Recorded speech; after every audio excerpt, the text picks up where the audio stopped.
단계가 돼서 조금 이제 여유가 생겼습니다. 오늘 청년들이 제법 많이 이렇게 같이 예배 참여하게 됐는데 감사하고 이제 우리 목자들하고 같이 대면 예배에 대해서 같이 의논을 좀 이번 주간에 해보고 나는 결론대로 같이 대면 예배를 할 수 있으면 그렇게 하겠습니다. 자, 오늘 우리에게 주시는 하나님의 말씀은 창세기 26장입니다. 1절부터 11절까지 읽겠습니다. 아마 내용은 한 22절까지 아마 볼 것 같은데 한 11절까지 교독하겠습니다. 아브라함 때에 첫 흉년이 들었더니 그 땅에 또 흉년이 들매 이삭이 그랄로 가서 블레셋 왕 아비멜렉에게 이르렀더니 여호와께서 이삭에게 나타나 이르시되 애굽으로 내려가지 말고 내가 네게 지시하는 땅에 거주하라. 이 땅에 거류하면 내가 너와 함께 있어 내게 복을 주고 내가 이 모든 땅을 너와 내 자손에게 주리라. 내가 내 아버지 아브라함에게 맹세한 것을 이루어 내 자손을 하늘의 별과 같이 번성하게 하며 이 모든 땅을 내 자손에게 주리니 내 자손으로 말미암아 천하 만민이 복을 받으리라. 이는 아브라함이 내 말을 순종하고 내 명령과 내 계명과 내 율례와 내 법도를 지켰습니다. 이삭이 그랄에 거주하였더니 그곳 사람들이 그의 아내에 대하여 물으매 그가 말하기를 그는 내 누이라 하였으니 리브가는 보기에 아름다움으로 그곳 백성이 리브가로 말미암아 자기를 죽일까 하여 그는 내 아내라 하기를 두려워함이었더라. 이삭이 거기 오래 거주하였더니 이삭이 그 아내 리브가를 껴안은 것을 블레셋 왕 아비멜렉이 참으로 내다본지라. 이 아비멜렉이 이삭을 불러 이르되 그가 분명히 내 아내건을 어찌 내 누이라 하였느냐. 이삭이 그에게 대답하되 내 생각에 그로 말미암아 내가 죽게 될까 두려워하였음이로다. 아비멜렉이 이르되 내가 어찌 우리에게 이렇게 행하였느냐. 백성 중 하나가 내 아내와 동침할 뻔하였도다. 내가 죄를 우리에게 입혔으리라. 다 같이 아비멜렉이 이에 모든 백성에게 명하여 이르되 이 사람이나 그의 아내를 범하는 자는 죽이리라 하였더라. 아멘. 잠깐 기도하겠습니다. 하나님 감사합니다. 오늘도 주의 말씀 들을 수 있는 특권을 허락하셔서 감사합니다. 하나님의 말씀이 저희들에게 생명이 되게 하옵소서. 종의 부족한 입술을 가리우시고 하나님의 말씀만 말씀되어지게 도와주시옵소서. 감사합니다. 예수님의 이름으로 기도합니다. 아멘. 자, 우리 앞뒤 옆 사람하고 한번 인사할까요? 하늘 복 받으세요.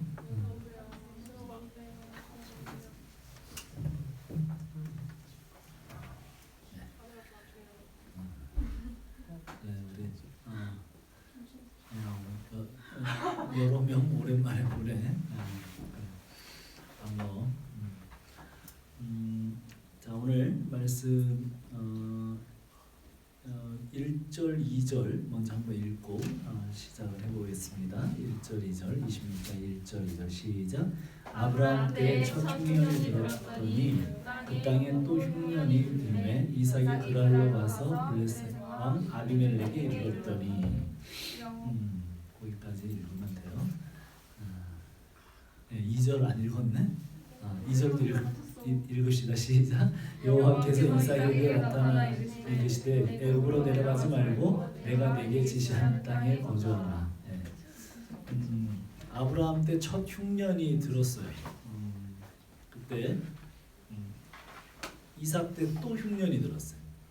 아버지 아브라함은 흉년이 들었을 때 가족들이 굶어 죽지 않도록 이집트로 내려가는 그런 행보를 했죠. 그런데 그때는 힘 있는 사람이 힘 없는 사람들의 아내를 빼앗아 버리는 그리고 그 남편을 죽이고 그 아내를 빼앗아 버리는 그 그런 문화를 가진 시대에 살던 그때죠. 그래서 아브라함도 자기 아내 사라가 이쁘니까 자기를 죽이고 아내를 뺏어가리라 이렇게 생각을 하고 아내를 누이 동생으로 속이고 이제 이집트에서 생활을 하다가 결국은 아내를 파라오에게 결국은 팔아먹게 되죠. 누이니까 당연히 결혼 이렇게 하자고 해서 이렇게 빼앗기나 저렇게 빼앗기나 아내를 빼앗겼어요. 그리고 그 아내가 거기에 가서 수모를 겪고 겁탈을 당하고 뭐 이런 엄청난 일을 겪게 됩니다. 그때 하나님이 나타나셔서 만약에 간섭하지 않으셨다면 훨씬 더 큰 화를 당했을 거예요.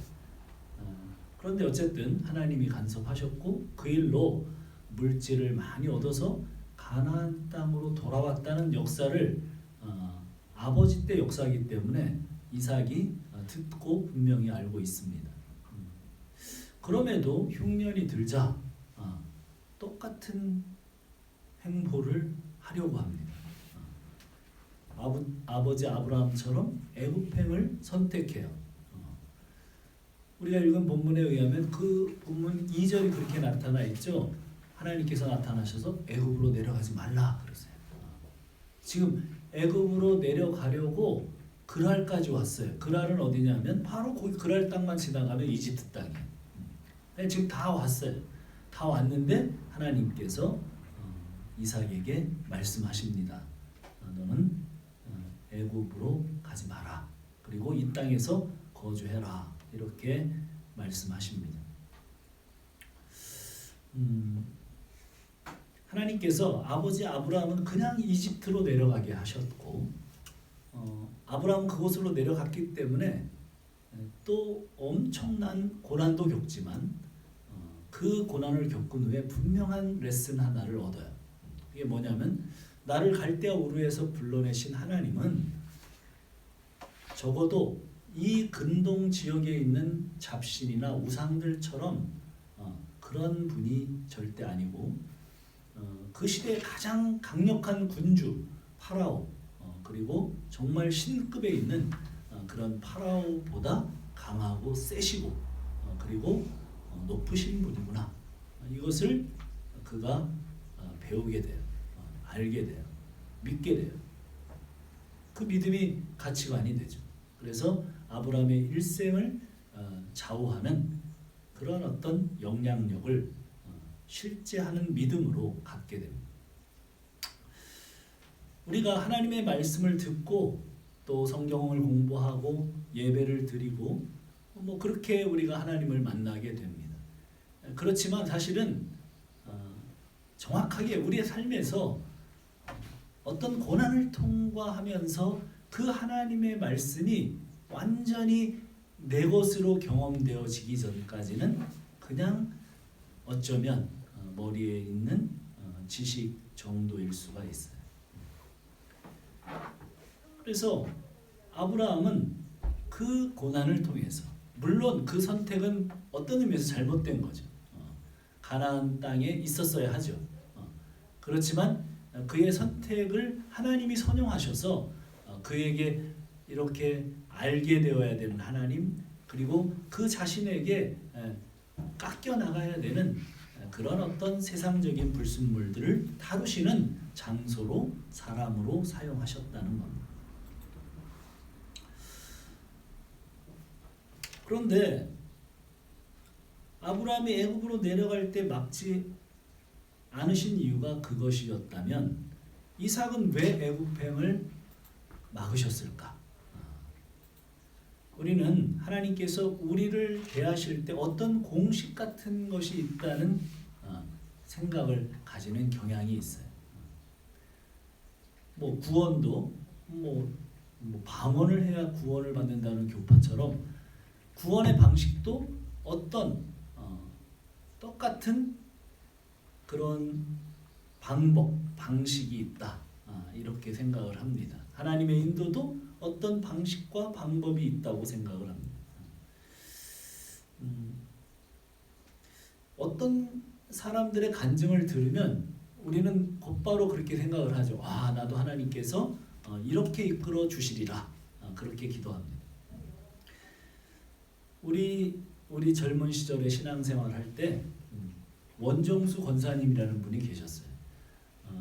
그분은 대전고등학교를 졸업하고 서울대를 들어가신 분인데 서울대 의대를 거의 수석으로 뭐 이렇게 합격을 했다고 그러는데 그분이 고3 되기 전까지 꼴찌였대요, 전교에서.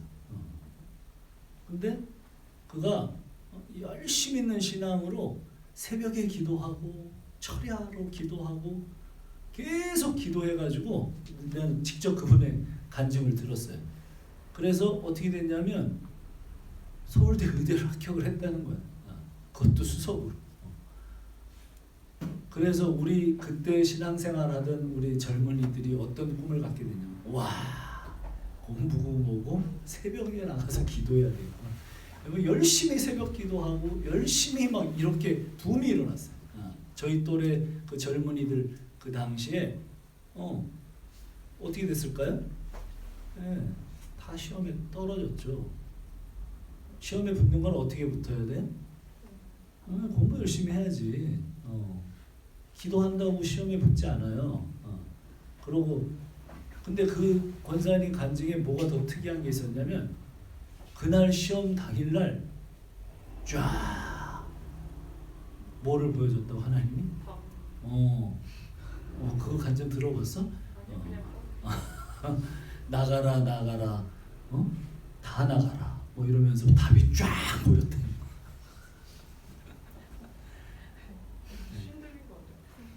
아니 저는 그 권사님이 거짓말을 했다고 생각하지는 않아요. 분명히 그랬을 거야. 근데 그 사람은 한 사람뿐이에요. 그 나머지 사람들은 그 사람 따라 하다가 다 떨어졌지. 하나님이 그 사람에게 주신 은혜예요. 그 사람을 인도하신 방식이에요. 그리고 사실은 대전고등학교는 그 당시에 서울대학을 300명씩이나 보내던 학교야. 거기에서 꼴찌했으면 거기서 열심히 고3 때 했으면 어떻게 되는 거야? 네. 다 사실은 그런 거야. 사실은 그런 건데 그런 거죠.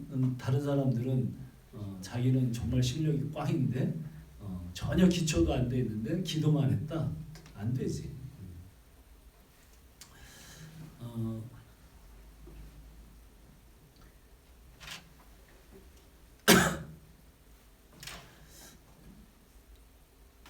나도 기도 많이 하고 신앙에 애를 쓰면 모든 사람이 그렇게 되는가? 그렇지 않다는 것입니다. 하나님의 인도에 대한 공식 만들기는 대단히 잘못된 신앙으로 자리매김될 수 있습니다. 이삭의 인도는 하나님께서 애굽으로 내려가지 못하게 하는 것이었어요. 아브라함은 신앙 첫 세대로 모든 부분을 경험케 하시고 좌충우돌하면서 개척자의 길을 가게 하셨다면, 그래서 신앙을 첫 세대로 갖고 있는 사람들은 아주 많은 고난과 또 그 하나님을 경험하는 아주 하나님을 경험하게 되면 고통이 많이 따라 생각보다 훨씬 더 이제 그런 거였다면 신앙 2세대인 모태신앙 이삭은 이미 아버지로부터 많은 이야기를 들었고 교육을 받았고 그런 교육의 울타리 안에서 하나님께서 그를 가나안 땅을 지키는 사람으로서의 소명과 훈련을 주시고 계십니다. 그래서 이삭은 그 생애 가운데 단 한 번도 가나안을 떠났다는 얘기가 성경에 없어요. 그는 오로지 가나안 땅을 지키고 있어요.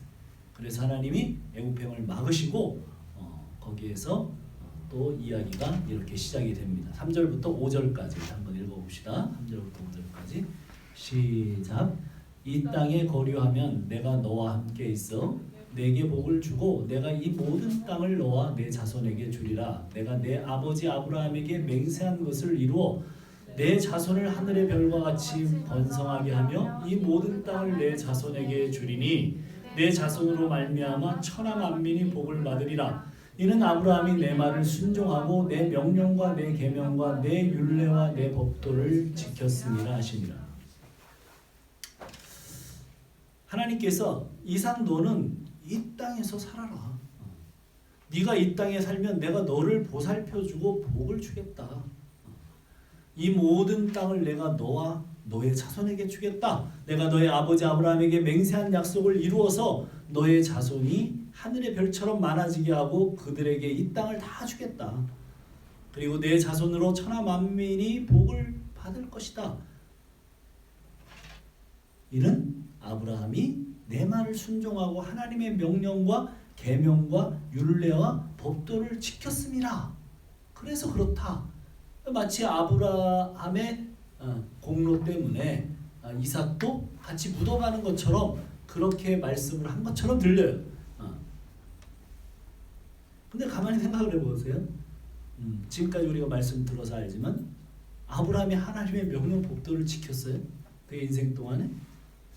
우리가 지난 몇 개월 동안 아브라함의 인생 여정을 따라 창세기를 지금 공부하고 있지만 아브라함은 하나님의 명령을 계속 어겼을 뿐만 아니라 하나님의 약속을 믿지 못했어요. 하나님은 그냥 오죽 답답하면 나타나서 나는 전능한 하나님이야 이렇게 말씀하시잖아요. 13년 만에 이스마엘 낳고 13년 만에 나타나셔서 그렇게 말씀하시고 또 아들 이삭 낳기 전에도 내가 전능한 하나님인데 하지 못할 게 있겠느냐? 이거 화가 나서 하는 소리. 하나님 화나는 소리. 난 전능한 하나님이야. 이렇게 계속 얘기를 드려야만 했던 그의 일생이었어요. 그렇게 말씀할 때도 어떻게 했어요? 아브라함이 그냥 외적으로 그 말씀을 듣는 척하면서 엎드리고 경배하는 척했지만 속으로는 비웃었어요. 그래서 아들 이름이 이삭이 된 그런 사람이 그의 생애는 불신과 실수를 반복하는 엉터리 인생이었어요.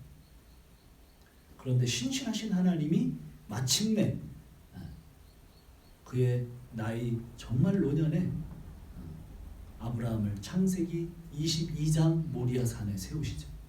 그리고 어떻게 해요? 아들의 심장에 칼을 꽂을 수 있는 하나님의 말씀이라면 가장 사랑하는 자식 이삭에게 칼을 들이댈 수 있는 그 말씀을 따르는 자로 그렇게 만드신 것입니다. 하나님께서 하나님의 명령과 법도를 지켜내는 자로 만들었습니다.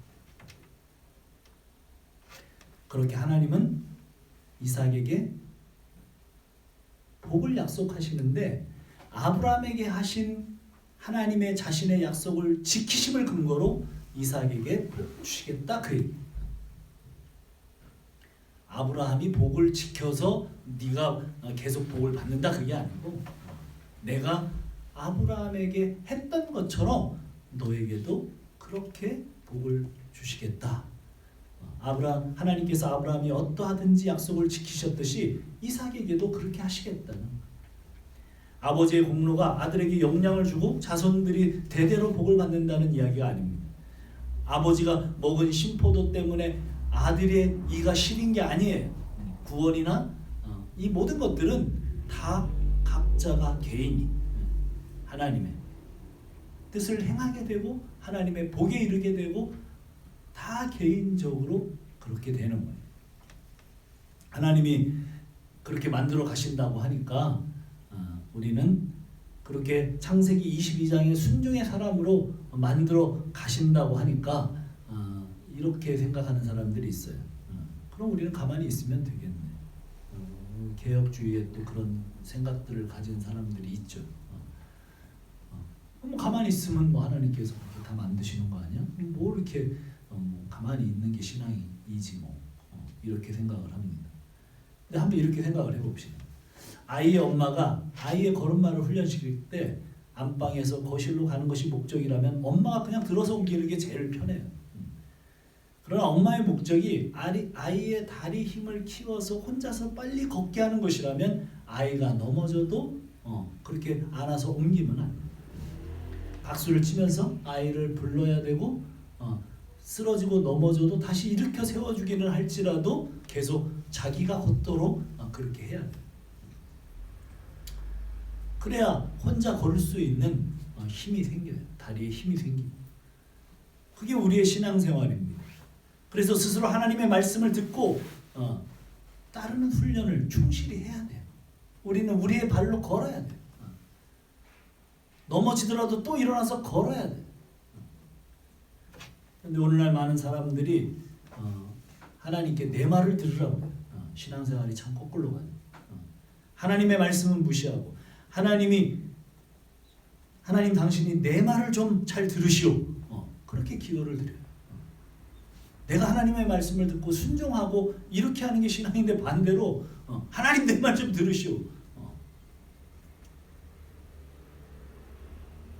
하나님의 영광을 드러내고 하나님의 영광을 위해 사는 것을 목표로 하지 않고 자신의 영광을 위해 하나님을 이용하는 사람들이 참 많아요. 신자인 우리에게 하나님께서 정해놓은 목표점이 있어요. 하나님의 명령과 계명과 율례와 법도를 지키는 자로 완성하는 것. 우리는 그리로 갈 거예요. 우리는 하나님을 사랑하고 이웃을 사랑하고 하나님의 영광을 위해서 나를 비우는 삶으로 방향을 삼아야 해요. 자, 6절을 봅시다. 이제 이삭이 그랄에 거주했어요. 이삭이 이집트로 가지 않고 하나님의 말씀대로 일단은 경계선이긴 하지만 가나안 땅 마지막 그 발치에 그랄에서 거주합니다. 7절에 보니까 7절 같이 읽어봅시다. 시작. 그곳 사람들이 그의 아내에 대하여 물으매 그가 말하기를 그는 내 누이라 하였으니 리브가는 보기에 아리따움으로 그 백성이 리브가로 말미암아 자기를 죽일까 하여 그는 내 아내라 하기를 두려워합니다. 근데 왜 이렇게 이 집안은 여자들이 아름다운 거예요? 사라도 그렇게 아름다워서 문제가 일어났는데 리브가도 또 그렇게 아름답대요. 그래서 어쨌든 이삭은 걱정이 됐어요. 아름다운 여인, 다른 사람의 아내를 빼앗기 위해서 전쟁도 불사하던 그런 시대에 또 지역을 옮겨왔는데 이 아리따움이 사람들의 이목을 끌어요. 염려가 됩니다. 자식은 아비의 잘난 것도 배우지만 아비의 못난 것도 틀림없이 담습니다. 이삭은 역사를 통해 교훈을 배우지 못하고 아버지의 실패를 그대로 답습해요. 그래서 자기 아내 리브가를 누이라고 그곳 사람들에게 말합니다. 왜 그래요? 자기 목숨 살려고. 그는 두려웠어요. 두려움은 거짓을 낳아요. 두려움은 사랑을 쫓아내요. 난 하나님께로 완전히 정해진 사람이다. 이러면 문제가 사라져요. 근데 두려움이 오기 시작하면 거짓을 낳고 그 두려움이 그를 삼켜요. 이삭은 완전히 정해지지 못했어요. 여전히 고난을 통해서 훈련되어야 될 부분들이 여전히 남아있고, 그리고 그가 지금까지 경험했던 하나님은 사실 아버지의 하나님, 아버지 아브라함의 하나님. 이제 아브라함의 하나님, 아버지의 하나님이 아닌 이삭의 하나님, 그 하나님, 이삭 자신의 하나님을 경험할 이제 시간이 됐어요.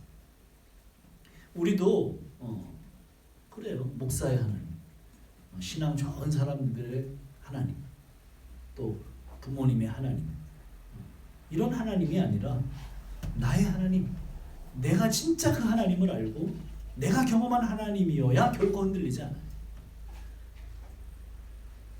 이제 그의 흔들림 속에 하나님이 개입하실 것이죠.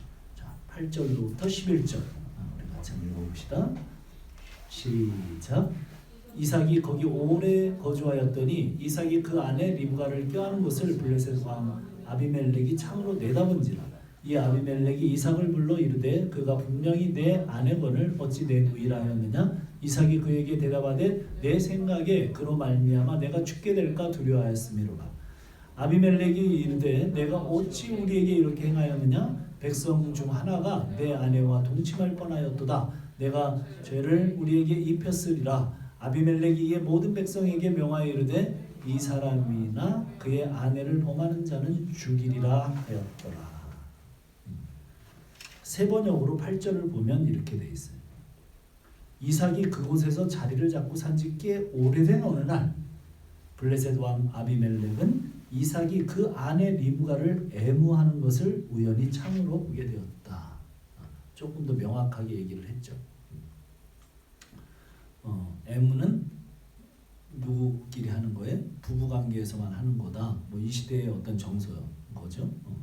그런 거예요. 그래서 뭐 아비멜렉이 항상 첩보원을 세웠든지 아니면 뭐 어떻게 했든지 알게 됐어. 짧은 시간은 몰라도 꽤 오래 사는 동안은 거짓은 드러나게 돼 있어요. 짧은 시간 거짓은 통해요.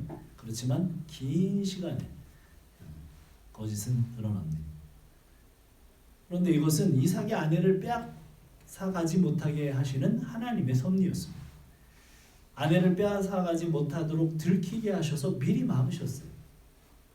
이삭의 불순종에도 불구하고 하나님께서 일하신 것입니다. 아비멜렉이 그 아버지 때 이삭의 아버지 때문에 집안 모든 태가 다치고 멸문지하의 길을 걸을 뻔했던 역사가 이 아비멜렉 가문에 있어요. 이 아비멜렉이 자기 백성에게 이삭의 아내를 범하는 자들을 사형이라는 법으로 다스리겠다고 공포합니다. 그렇게 이제 해결이 되죠. 자, 12절로 16절 다시 쭉 읽어봅시다. 한번 같이 한음성으로 읽어봅시다. 시작. 이삭이 그 땅에 농사하여 그 해에 100배나 얻었고 여호와께서 복을 주심으로 그 사람이 장대하고 왕성하여 마침내 거부가 되고 양과 소가 떼를 이루어 종이 심이 많으므로 블레셋 사람이 그를 시기하여 그 아버지 아브라함 때 그 아버지의 종들이 판 모든 우물을 막고 흙으로 메웠더라. 아비멜렉이 이삭에게 이르되 내가 우리보다 크게 강성한즉 우리를 떠나라. 이삭이 하나님의 말씀을 듣고 그랄에 머물러 농사를 지었는데 소출이 100배를 얻었대요. 할렐루야. 왜 100배 다 안 얻고 싶어? 할렐루야. 네, 100배 인생이 되기를 축복합니다. 아멘이 안 나오네. 뭔가 또 뒤에 뭔가가 있을 것 같은 느낌. 우리 교회 정서가 그렇구나. 이런 거 아멘 해야지. 100배 주시옵소서.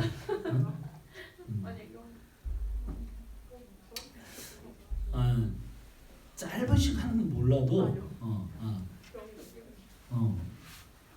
어떻게 100배를 받았대. 100배. 사실 이삭은 목축업을 하는 사람이에요. 아버지 때부터 소와 양을 키우던 사람. 그런데 농사를 처음 지었는데 그것도 지금 기근과 어려움의 상황이 있던 그 기후 조건도 지금 굉장히 어려운 곳에서 농사를 했는데 풍성한 수확을 거두었대. 그래서 이 구절을 가르치기를 많은 분들이 하나님의 말씀을 잘 들으면 이 땅에서 큰 부자가 되고 100배나 잘 살게 됩니다. 그러면 뭐 아멘이죠. 그래서 교회 이름을 100배 교회라고 지은 교회 이름을 내가 지나가다가 저쪽 일산 쪽에서 봤어. 와, 100배 교회. 100배나 복을 주옵소서. 그러나 그 다음 구절들을 읽어보면 거부가 되었는데 블레셋 사람들이 시기를 한다. 복을 받았는데 시기와 질투를 받아요. 그리고 16절은 이렇게 결론이 나. 아비멜렉이 이삭에게 이르되 내가 우리보다 크게 강성한즉 우리를 떠나라. 쫓겨나요. 이게 뭐 어쩔 수 없이 이민자의 삶이죠. 그냥 거류민의 삶이에요. 그 당시 부는 뭐예요? 땅과 물이었어요. 그런데 그 땅에서 쫓겨나. 기껏 일구었던 땅 다 빼앗기고 우물은 다 파묻거나 또 빼앗기고 여기저기 또 돌아다니는 나그네 신세.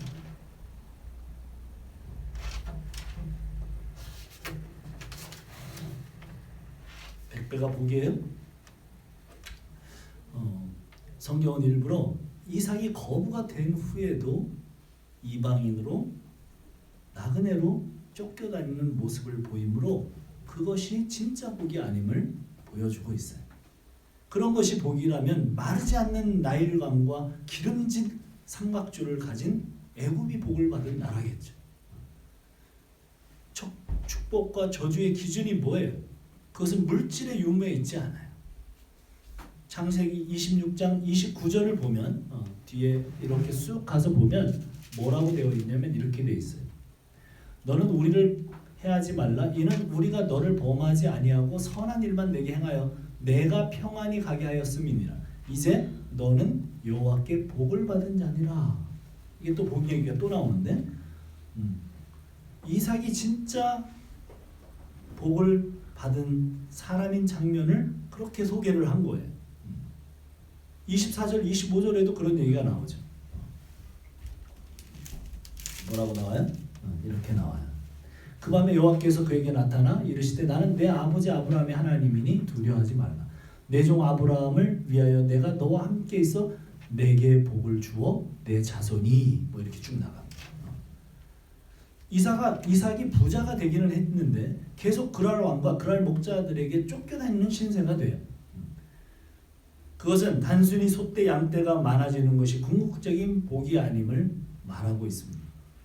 그런데 29절에 와서 이삭이 진짜 복받은 사람으로 인정이 되는데 부엘사바로 쫓겨나서 거기에 단을 쌓고 하나님께 제사를 지낸 후에 일어나는 일이.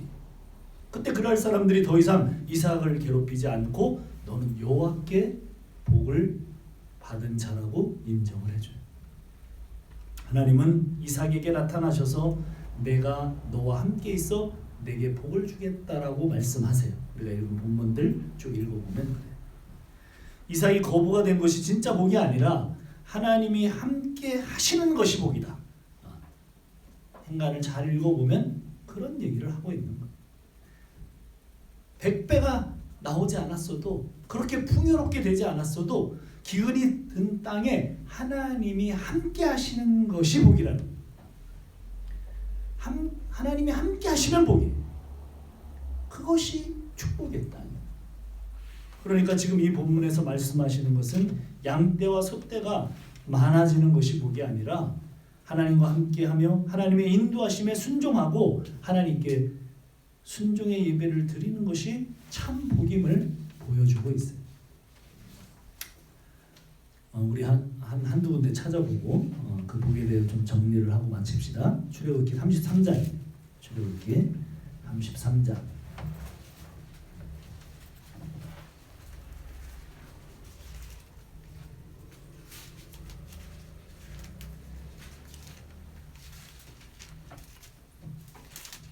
출애굽기 33장 1절부터 3절까지 먼저 한번 읽어봅시다. 시작. 여호와께서 모세에게 이르시되 너는 내가 애굽 땅에서 인도하여 낸 백성과 함께 여기를 떠나서 내가 아브라함과 이삭과 야곱에게 맹세하여 내 자손에게 주기로 한 그 땅으로 올라가라. 내가 사자를 너보다 앞서 보내어 가나안 사람과 아모리 사람과 헷 사람과 브리스 사람과 히위 사람과 여부스 사람을 쫓아내고 너희를 적과 꿀이 흐르는 땅에 이르게 하려니와 나는 너와 함께 올라가지 아니하리니 너희는 목이 곧은 백성인즉 내가 길에서 너희를 진멸할까 염려하느니라 하시니라. 하나님께서 천사를 보내서 직접 가나안 땅의 거민들을 다 쫓아버리시겠대요. 가나안으로 올라가래요. 그래서 거기 있는 집들과 땅과 그 모든 과실들 농사 지은 것을 니네가 다 차지하래요. 그러시면서 하나님은 함께 가지 않으시겠대. 땅 주고 집 주고 뭐 거기에 농사 지으는 거 다 그냥 거저 주는데 요즘 말로 말하면 하나님께서 건물 주고 돈 주고 땅 주고 다 네 기도 응답해 주시겠대요. 근데 단 너와는 함께하지 않겠다. 그러면 요즘 신앙인들은 할렐루야 그럴 것 같은데. 네, 감사합니다 하나님. 꼭 저 귀찮게 따라오지 마시고 돈만 주시면 되죠. 건물 주시고 집 주시면 되죠. 아주 풍성합니다. 할렐루야. 근데 모세는 그렇지 않아요. 12절 뭐라고 그러냐면 이렇게 얘기합니다. 모세가 여호와께 아뢰되 보시옵소서 주께서 내게 이 백성을 인도하여 올라가라 하시면서 나 함께 보낼 자를 내게 지시하지 아니하시나이다. 주께서 전에 말씀하시기를 나는 이름으로 너를 알고 너도 내 앞에서 은총을 입었다 하셨사온즉 내가 참으로 주의 목전에 은총을 입었사오면 원하건대 주의 길을 내게 보이사 내게 주를 알리시고 나로 주의 목전에 은총을 입게 하시며 이 족속을 주의 백성으로 여기소서. 여호와께서 이르시되 내가 친히 가리라 내가 너를 쉬게 하리라. 모세가 아뢰되 주께서 친히 가지 아니하시려거든 우리를 이곳에서 올려보내지 마옵소서. 모세는 땅 안 줘도 괜찮습니다. 건물 안 주셔도 됩니다. 거기에 풍성한 소출들 다 거저 우리가 갖지 않아도 됩니다. 여호와께서 함께 가시지 않는다면 우리를 이곳에서 올려 보내지 마옵소서.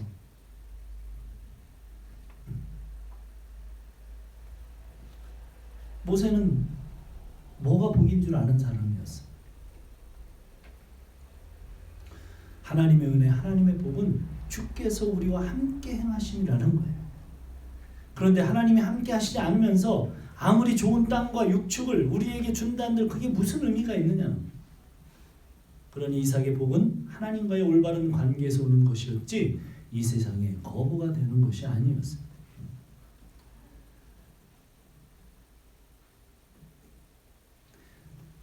마지막으로 한 개만 더 찾아보고 창세기 39장.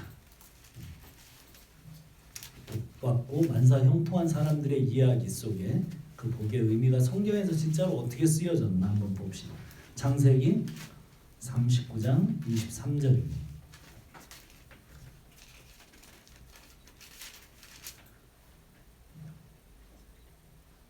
자, 같이 한번 읽어볼까요? 시작.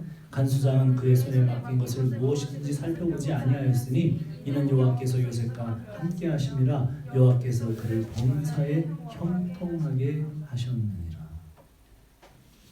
형통하게 하셨느니라.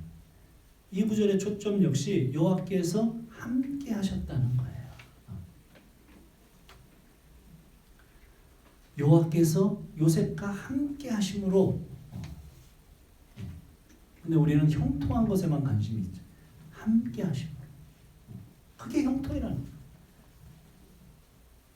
이삭이 거부가 되었다는 것은 하나님의 말씀을 듣고 이삭이 그 아래 머물며 거부가 된 사건은 하늘의 풍요, 하나님 나라의 영광은 하나님의 말씀에 순종하는 자에게 주어진다는 것을 사인하고 있는 거예요. 성도의 삶은 하나님께 순종하는 자로 만들어져가는 삶을 사는 것이지 이 땅에서 거부가 되는 것을 목적으로 하고 있지 않다는. 신약식으로 말하면 그러니 우리가 이 땅에서 해야 할 유일한 일은 사랑하는 자로 지어져 가는 거예요. 사랑하라. 그것이 하나님의 명령이에요. 하나님의 율례, 하나님의 법도예요. 이 말씀에 순종해서 사는 자에게 하늘의 풍요, 부요가 부어지게 된다는 거예요. 하나님의 말씀을 들으세요. 주 너의 하나님과 내 이웃을 내 몸처럼 사랑하라. 이게 바로 하나님이 남기신 유일한 명령입니다. 그게 거룩이고 그게 자기 부인의 삶이고 순종이며 십자가의 궤적을 쫓는 우리에게 부여된 삶입니다. 기도하겠습니다. 자, 우리 같이 기도하겠습니다. 오늘 무엇이 복인가? 좀 그 성경에서 하시는 말씀 귀 기울여 듣고 우리가 그렇게 사는 자로 세워지기를 기도합시다. 기도하겠습니다. 하나님 아버지 감사합니다. 나의 아버지 오늘도 주께서 함께 하시옵소서. 주를 더 가까이 하면서 주께 더 가까이 나아가 주와 함께함이 복인 것을 알게 하옵소서.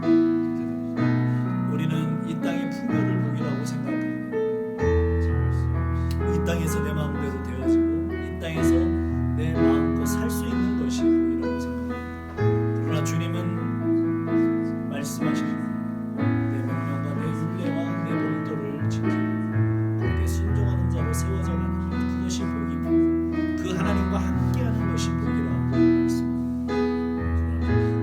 오 주님, 오를 붙드시고 우리 마음 하나님의 은혜와 긍휼하심과 그 사랑으로 알며 성령님을 주시옵소서. 오 하나님 인도하여 주시옵소서. 하나님 역사하여 주시옵소서.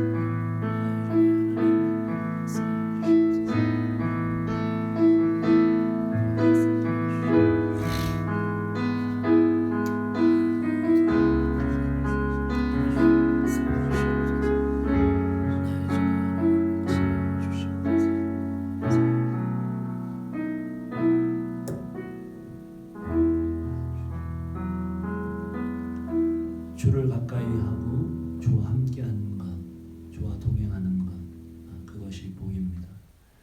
하나님 감사합니다. 우리로 이 세상 것에 시선을 쏠려 하나님을 바라보지 못하고 하나님 없이도 살 것 같은 그 세상의 힘을 의지해서 살아가는 것을 다시 한번 그것이 복이 아님을 천명해 주심을 감사합니다. 하나님 우리의 마음과 심령을 다하여 주님을 마음으로 좁게 도와주시옵소서. 이제는 우리 구주 예수 그리스도의 은혜와 아버지 하나님의 극진하신 사랑하심과 성령 하나님의 감동 감화 교통하시는 은혜가 이제 하나님을 가까이 하나님과 함께하는 복으로 살기를 원하는 우리 가족 머리에 영원토록 함께하실지어다. 아멘.